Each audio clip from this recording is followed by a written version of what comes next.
कि यह जीवन की घटना हमको शिक्षा देती है कि हमारे जीवन में कभी भी संकट आए तो संसार के लोगों के सामने कभी हाथ मत फैलाना। संसार के लोग हमारा कभी साथ नहीं देंगे बल्कि हमारा उपहास ही उड़ाएंगे। भीष्म पितामह, द्रोणाचार्य, कृपाचार्य के अंदर इतनी सामर्थ्य है, अगर वो चाहे तो खड़े हो जाएं तो दुर्योधन तो क्या उनके सामने कोई खड़े होकर के द्रौपदी को निर्वस्त्र करने का आदेश भी नहीं दे सकते।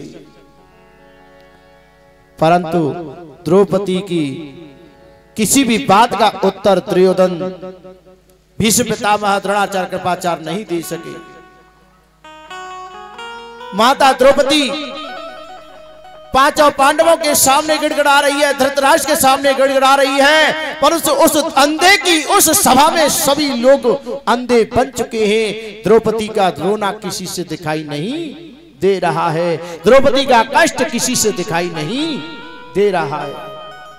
तब माता द्रौपदी ने देखा कि अब तो मेरा कोई नहीं, मेरा केवल श्याम सुंदर है। माता द्रौपदी ने दोनों हाथ ऊपर उठा लिए। श्री कृष्ण द्वारिकावासिन देव देव जगतपते कौरवे परिभूता माम किम न जानासि केशवः। हे श्री कृष्ण द्वारिकावासी, देवों के देव महादेव, हे प्रभु, ये कौरव मुझे निर्वस्त्र करना चाहते, मेरी आबरू लूटना चाहते हैं, क्या आपको दिखाई नहीं दे रहा है? हे प्रभु, आप चाहें आकर के मेरी लाज रखिए, मेरे मान सम्मान को बचाइए। आज माता द्रौपदी भगवान से प्रार्थना कर रही हैं और कह रही हैं, छुप कहाँ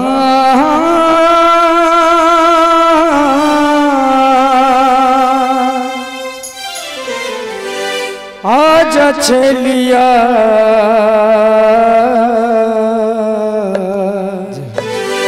हो मुरली वाले आजा, तेरी याद सताए, मेरा ये भरोसा कहीं टूट न जाए। मुरली वाले आजा, तेरी याद सताए, मेरा ये भरोसा कहीं टूट न जाए। वो छुपा कहाँ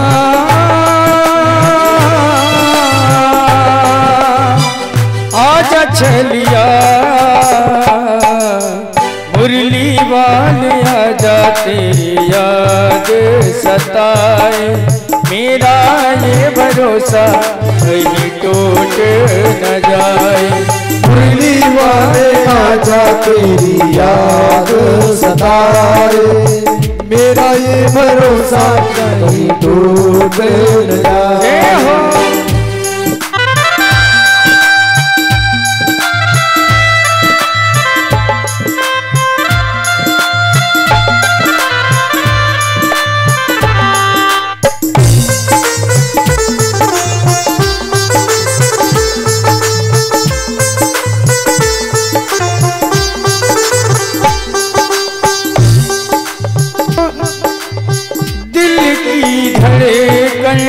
गीत तेरे गाए, दिल की ये धड़कन गीत तेरे गाए, रोते हैं नैना मेरे आंसू बहाए, रोते हैं नैना मेरे आंसू बहाए, बस यही गाए हो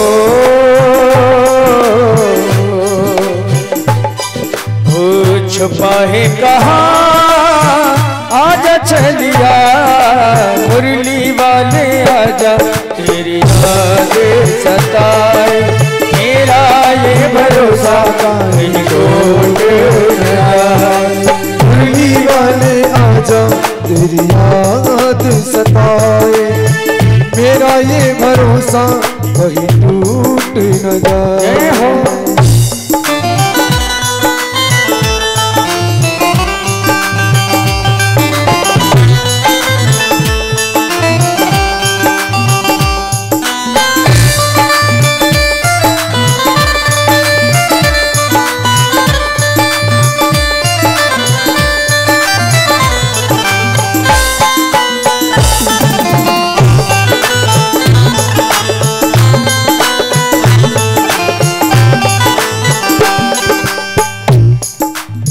मन ये पुकारे दिल के सहारे, मन ये पुकारे दिल के सहारे, होने ना हमारा तेरा रास्ता निहारे, नैना हमारा तेरा रास्ता निहारे, होने ना हमारे तेरा रास्ता निहारे, नैना हमारे तेरा रास्ता निहारे, तुझको पुकारे हो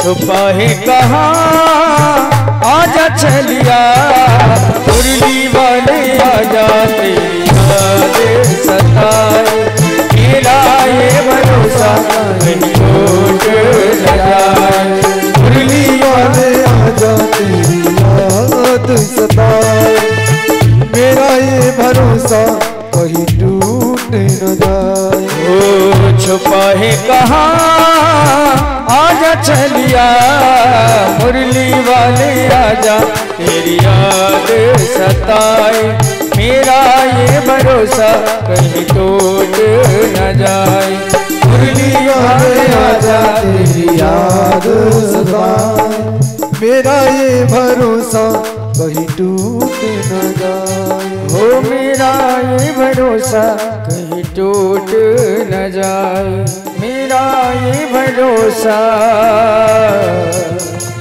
कहीं टूट न जाए। आज माता द्रौपदी जैसी मेरे श्याम सुंदर को पुकारती हैं, आज मेरा श्याम सुंदर साड़ी रूप धारण करके माता द्रौपदी से आकर के लिपट गया। जो एक उन्होंने अपनी साड़ी की चीर मेरे श्याम सुंदर की उंगली पर बांधी, उस चीर के बदले में आज मेरा श्याम सुंदर बसन रूप धारण करके माता द्रौपदी से ही लिपट गया। दूसरा संसारी को पकड़ करके खींच रहा है, खींचते खींचते खींचते थक करके जमीन पर गिर पड़ा, परंतु माता द्रौपदी को निर्वस्त्र नहीं कर पाया, थक के नीचे गिर गया। और ये सब होने के बाद में जैसे ही माता द्रौपदी सभा को साप देने के लिए हुई, वर्णन आता माता गांधारी ने आकर के अपनी झोली फैला करके भिक्षा में उस सभा में उपस्थित सभी लोगों के प्राण जीवन को मांगा। अन्यथा माता द्रौपदी उसी दिन साप देकर के पूरी सभा को, फिर सबने तय किया पांडवों को 12 वर्ष का वनवास, 1 वर्ष का अज्ञातवास दिया गया। 12 वर्ष के वनवास, 1 वर्ष के अज्ञातवास के बाद में भी दुर्योधन ने उनका राज्य उनको वापस नहीं दिया। मेरा श्याम सुंदर शांति दूत बनकर के जाता है 5 पांडवों के लिए 5 गांव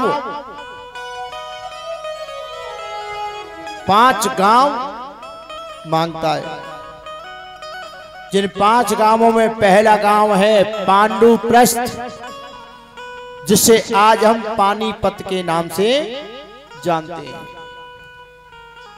दूसरा है स्वर्णप्रस्थ, जिसे हम आज सोनीपत के नाम से जानते हैं। तीसरा गांव मांगा है वो है इंद्रप्रस्थ, जिसे दिल्ली के नाम से जानते हैं। और चौथा है जिसका नाम है व्याघ्रप्रस्थ, जिसे आज बागपत के नाम से जानते हैं। और 5वां गांव है तिलप्रस्थ, जिसे आज तिलपत के नाम से जाना जाता है, पंजाब में पड़ता है। ये 5 गांव द्रौपदी के कहने पर भगवान ने 5 पांडवों के लिए मांगे, परंतु अर्जुन दुर्योधन ने कह दिया सूचक्रेणे श्यामजामी, बिना युद्ध के एक सुई के बराबर की भूमि भी में दान इन पांडवों को नहीं दूंगा। महाभारत जैसा युद्ध हुआ, मेरे श्याम सुंदर की कृपा से समस्त कौरव मारे जाते हैं, पांडवों की विजय होती है। प्रेम से बोलो राधे। अब मेरे श्याम सुंदर की जो कथा सुनाने के लिए जा रहे हैं आचार्य सुखदेव जी महाराज, वह कथा मेरे श्याम सुंदर की करुणा की कथा है। मेरा श्याम सुंदर कितना करुणावान है, कितना दयावान है, वह इस कथा से पता चलती है। और इस कथा का नाम है सुदामा चरित्र। सुदामा के लिए जिन जिन संज्ञा का उपयोग सुखदेव जी ने किया है, वह किसी अन्य भक्त के लिए भी उपयोग नहीं किया। सुखदेव जी कहते हैं, कृष्ण स्यासी सखा कश्चित् ब्राह्मणो ब्रह्मवेत्तमं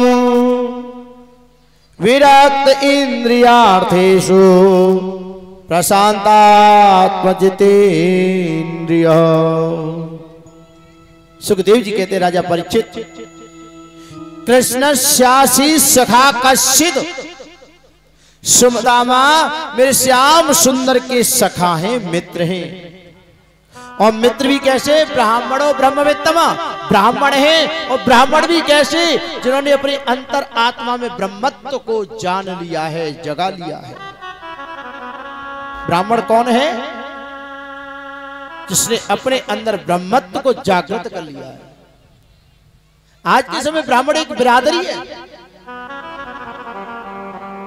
ब्राह्मण कुल में जन्म लेने वाले को ब्राह्मण कह सकते हो, परंतु पंडित नहीं कह सकते।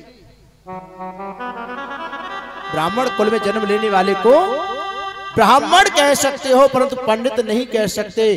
पंडित तो वही है जो पांडित कर्म कराता है, परमपिता परमात्मा को प्राप्त करने का प्रयत्न करता है।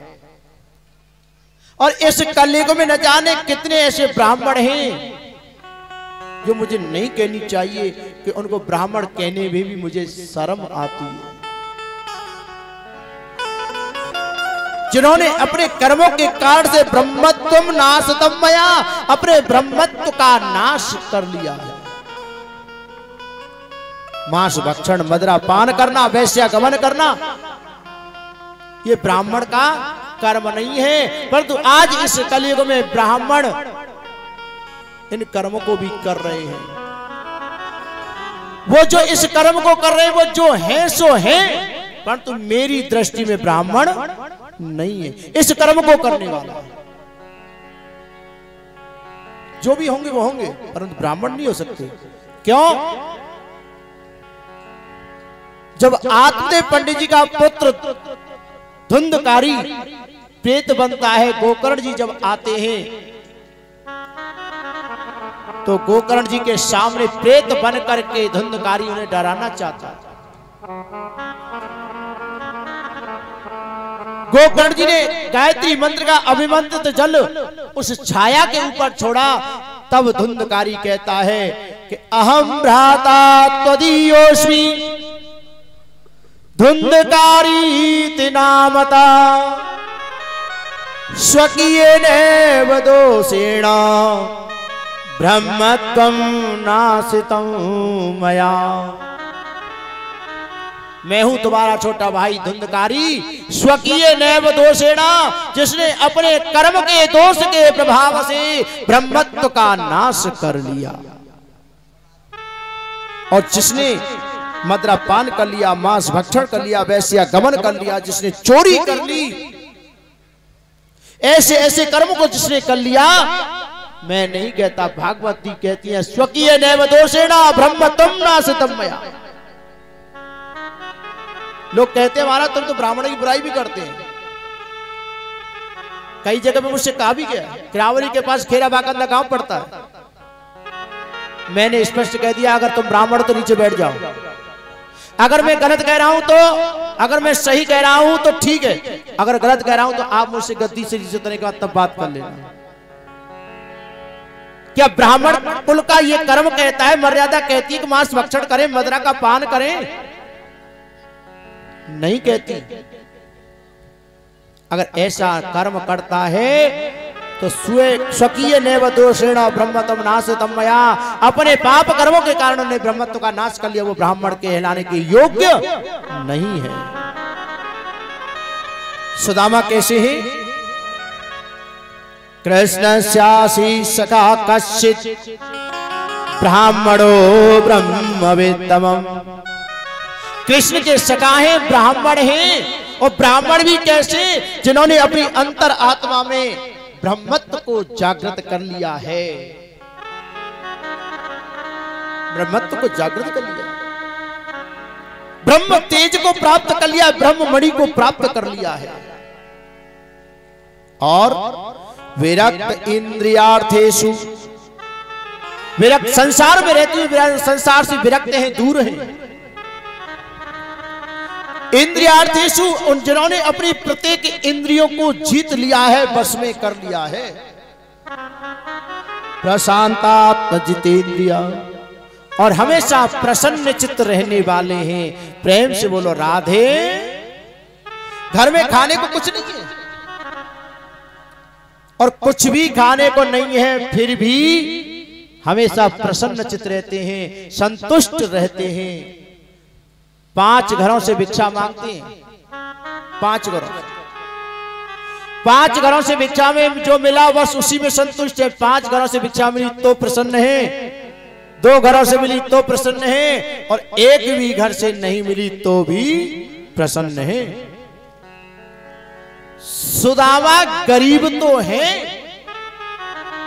सुदामा गरीब तो है, दरिद्र नहीं है। दरिद्र होना अलग बात है, गरीब होना अलग बात है। तो दरिद्र कौन है, गरीब कौन है? एक गरीब को तुम गरीब कह सकते हो, दरिद्र नहीं कह सकते। एक पैसे वाले को आप गरीब नहीं कह सकते, दरिद्र कह सकते हैं। प्रेम से बोलो राधे। दरिद्रो यस्य असंतुष्टो, दरिद्र कौन? जिसके मन में संतोष नहीं है।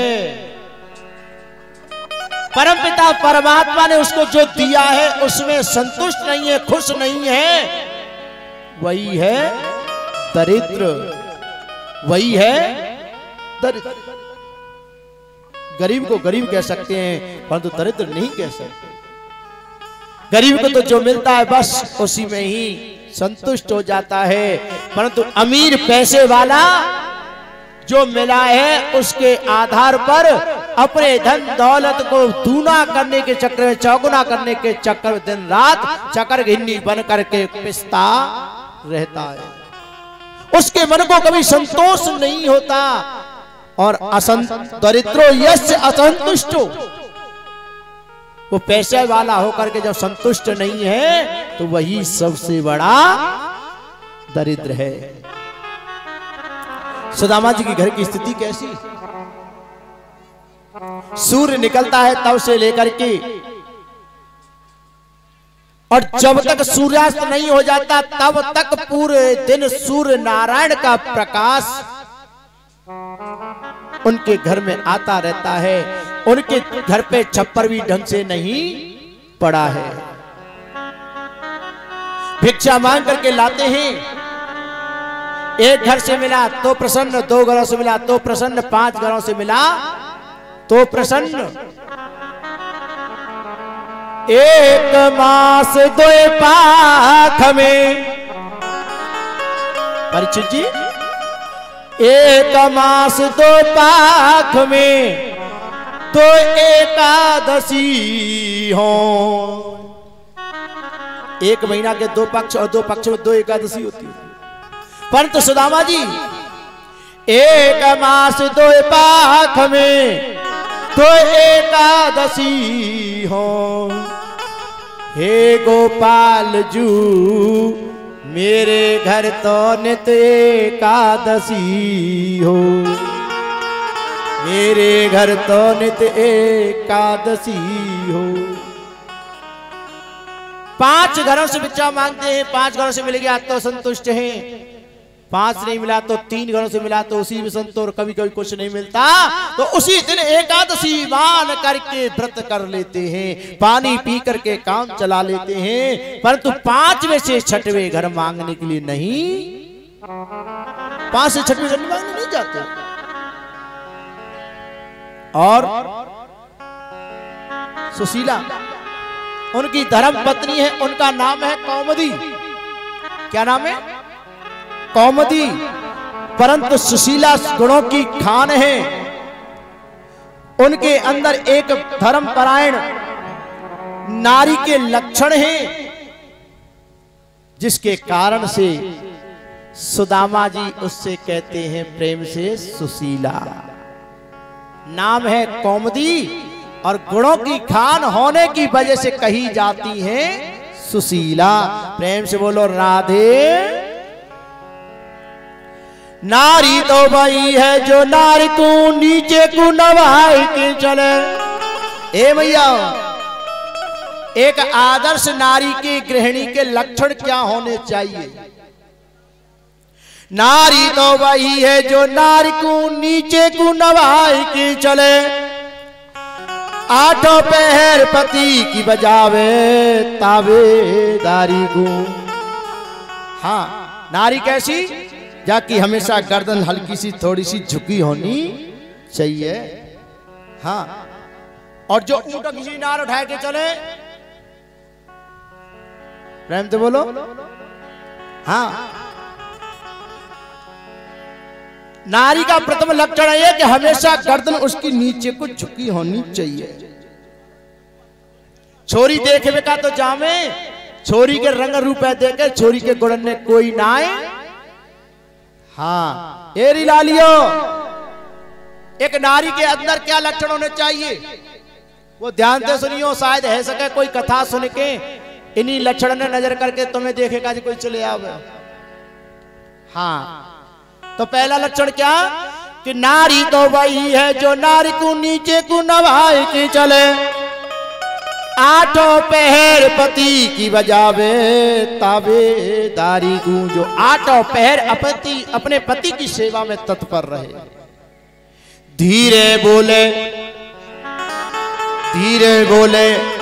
हौले चले, काहू की न बुराई करे। हौले बोले, ऐसे बोले कि पास से पास का आदमी पता नहीं चले कि कब कहा कह गई।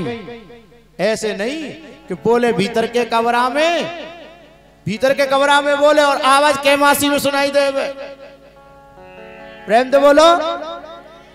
परंतु कभी कभी माताओं का यह रूप भी आ जाता है, परंतु आदर्श नारी का लक्षण तो यही कहता है कि धीरे बोले हौले चले, चाल भी धीरे धीरे होनी चाहिए। और सबसे बड़ा लक्षण काहू की न बुराई करे, अपने देवर की, जेठ की, सास की, ससुर की, काऊ की घर के बाहर मैया बापन तेऊ नहीं जाके कहवे। ये आदर्श नारी का सबसे बड़ा लक्षण है।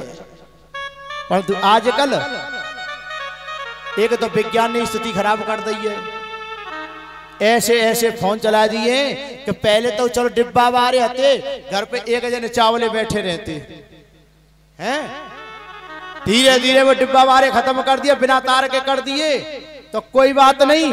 और मौते मामलो आगे गड़बड़ है तो अब तो ऐसे कर दिए कि इत में वो बैठी है और परे में वो बैठे। कौन?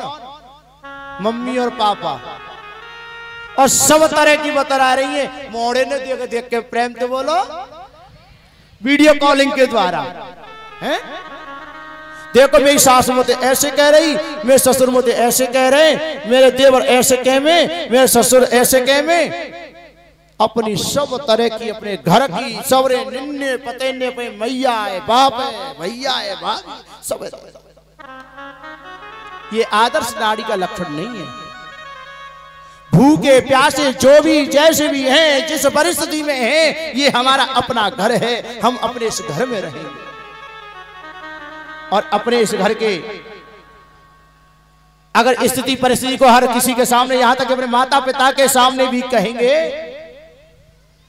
तो भैया उसमें माता पिता की बड़ाई नहीं हो रही है, बल्कि उसमें हमारी नीची हो रही है, हमारी ही नीची हो रही है। तो नारी का प्रथम लक्षण नीचे को गर्दन नवा के चले, पति की हर समय तैयार ताबेदारी, पति की हर समय हरदम सेवा में तत्पर रहे, धीरे बोले हौले चले, काऊ की न पूरी करें, आ जाए तो हिल मिल काट दे लाचारी को।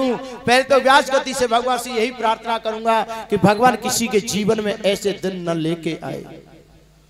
अगर किसी की स्वकीय नेव दोषेणा, अगर किसी के दोषों के प्रभाव से अगर ऐसा आ भी जाए, किसी के जीवन में अगर दरिद्रता गरीबी आ जाए, तो अपने पति के कंधे से कंधा मिला करके साथ देते हुए उन दुख भरे दिनों को हंसते गुजरते हुए निकाल देना चाहिए। निर्धन मलिन चाहे पति तनहीन हो, पति कैसा भी हो, निर्धन मलिन पति तन अंग भंग ही क्यों न हो, परंतु अगर पति अंग भंग है, सुंदर नहीं है, तो भी अपने पति के अतिरिक्त किसी के बारे में नहीं सोचने वाली होनी चाहिए। सुख दुख सह जाए खोटे दिनदारी को। अगर हमारे जीवन में सुख दुख अगर आता है तो ऐसे अवसर पे भी और अपने पति के साथ में, अपने ससुराली जनों के साथ में कंधे से कंधा मिला करके अपने दुख भरे दिनों को गुजार देने वाली। कहते आए ज्ञानी ध्यानी जिनकी ऐसी भावना, पति के प्रभाव से स्वर्ग मिलता ऐसी नारी को। जो ऐसे आदर्श लक्षण वाली जो नारियां हैं, उन्हें किसी मंदिर में जाकर के भोले बाबा पर जल चढ़ाने की जरूरत नहीं है, राधा कृष्ण भगवान की पूजा करने की जरूरत नहीं है, गिरिराज जी की परिक्रमा देने की जरूरत नहीं है, भागवत जी की सुनने की जरूरत नहीं है। केवल ऐसे आदर्श लक्षणों को अपना करके अपने पति की सेवा करते हुए उस नारी को तो स्वतः ही वैकुंठ मिल जाता है। प्रेम से बोलो राधे। ऐसे गुणों की खान कौमुदी आज तक कभी भी सुदामा जी से उन्होंने ताना नहीं दिया कि मैंने तुम्हारे संग में कोई सुख नहीं पाया। आज प्रेम से सुदामा उससे कहते हैं सुशीला। एक दिन सुदामा जी सुशीला के साथ में बैठे और कहने लगे, अरे सुशीला, जानती हो जो द्वारका के राजा हैं श्री कृष्ण महाराज, वो मेरे बचपन के लंगोटिया यार हैं। अवंतिकापुरी में गुरु संदीपनी के आश्रम पर हम दोनों एक साथ में पढ़ाई की, एक साथ पढ़ाई की।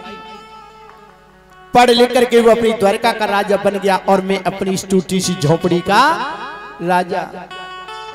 और जैसे ये बात सुनी कि द्वारकाधीश प्रभु उनकी बचपन के लंगोटिया यार हैं, सुशीला हाथ जोड़ करके कहने लगी, प्रभु आप क्या आपका मन नहीं करता कि आप जाकर के द्वारका में श्याम सुंदर प्रभु से मिले? आपको जाकर के उनसे मिलना चाहिए, दर्शन करना चाहिए। ये बात सुनकर के सुशीला से सुदामा कहने लगे, देवी आज क्या बात है जो तुम मुझे द्वारका जाने की कह रही हो? ये बात सुनकर के सुशीला कहने लगी, स्वामी रही सुशीला रोए किस्मत फूटी है, और कंगाली रही छाए कठौती फूटी है। कठौती जाने हैं? आटो मारते पहले इतने में बैठी गाय क्यों? कठौती कौन कौन जाने? कौन कौन देखी है? बड़ी उन्हें तो देखी होगी, जो आजकल की है क्या? मैं तो पूछ रहा हूं मैं, हैं? देखिए कठौती हत्या का रुपए का। वाह बहुत बढ़िया।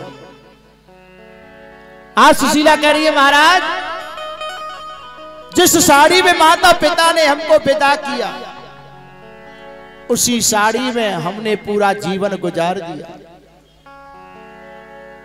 मैं जब से इस घर में आई हूं तब से मैंने भर पेट भोजन नहीं किया। मैं अपना दुख तो सहन कर जाती हूं, परंतु मुझसे बालकों का दुख देखा नहीं जाता है। आप जाओ हे स्वामी आप द्वारिका जाओ, द्वारिका जाओ, द्वारिका जाओ।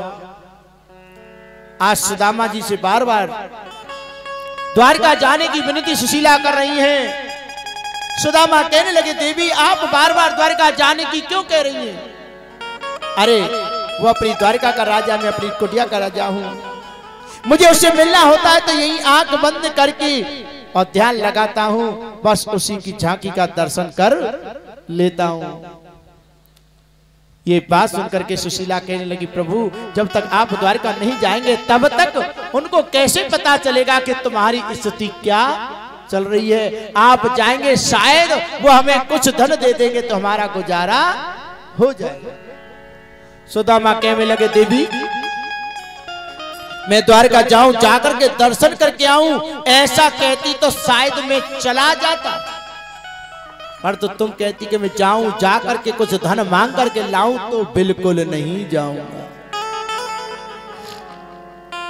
जैसे ही ये बात सुदामा ने कही, सुशीला ने कहने लगी बस प्रभु आप कुछ मत मांगियो, जाओ जाके कम से कम दर्शन करके तो आओ। और देखो तुम यहाँ बैठ के आंख बंद करके भजन करते हैं, इसका फल मुझे कुछ नहीं मिलता, क्योंकि आप मानसिक पूजन करते हैं। मानसिक पूजन करने का फल धर्म पत्नी को कभी नहीं मिलता। आप शरीर से मेहनत करेंगे, जाएंगे, तो जो आपने वचन दिया है ना, उस वचन के अनुसार से आप जो दर्शन करेंगे उसका जो पुण्य मिलेगा उसका फल मुझे भी मिलेगा। आप द्वारिका जाइए। देवी आप कहती हैं जाऊं, जाकर के दर्शन करके आऊं, जाऊंगा, पर तो देवी 4 जगह ऐसी होती हैं जहां कभी खाली हाथ जाया नहीं जाता है। भागवत जी कहती हैं अग्निहोत्रम ग्रहं क्षेत्रम मित्र भार्या सुतं शिशु रक्तपाणिन पश्येष्य राजानां देवतां गुरु। हे देवी हवन पूजा पाठ किसी के घर पे होता है तो खाली हाथ जाना नहीं चाहिए। सत्यनारायण की कथा हो गए, खाली हाथ जावे, खाली हाथ जावे के कछु लेके जावे। हाँ